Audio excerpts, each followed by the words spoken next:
Télégramme du général de Gaulle à Roger Garraud, délégué du CFLN à Moscou. Alger, 22 février 1944. Très secret. Le gouvernement a pris connaissance de votre télégramme concernant vos conversations avec Maurice Thorez. Note de bas de page. Roger Garraud a reçu la visite de Maurice Thorez le 20 janvier 1944.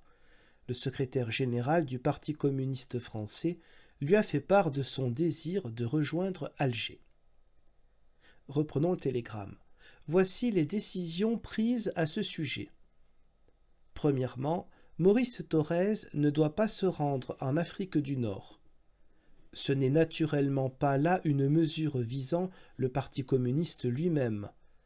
Le gouvernement considère en effet les Français communistes exactement au même titre que les autres et se félicite de l'action de résistance qu'ils mènent, comme beaucoup d'autres, sur le territoire national avec une grande ardeur et de lourdes pertes. Mais l'estime que nous avons pour les combattants communistes, ainsi que pour ceux qui proviennent d'autres organisations, ne saurait nous empêcher de tenir compte des tenants et aboutissants des personnes.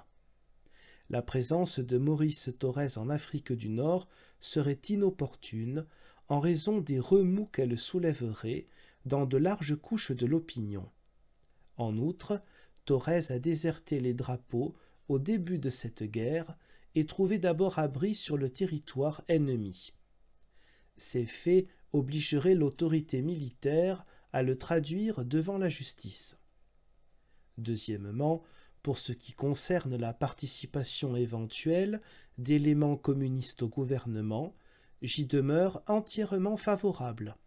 Mais, du moment où il m'appartient de constituer le comité de la libération nationale, je n'entends donner au Parti communiste pas plus qu'à aucun autre parti, ni à aucune autre organisation, un privilège à l'intérieur du gouvernement.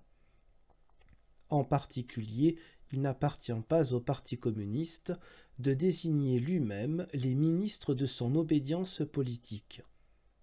Un gouvernement démocratique est une équipe d'hommes solidaires les uns des autres et collectivement responsables, non point devant tel ou tel parti, mais devant la souveraineté nationale.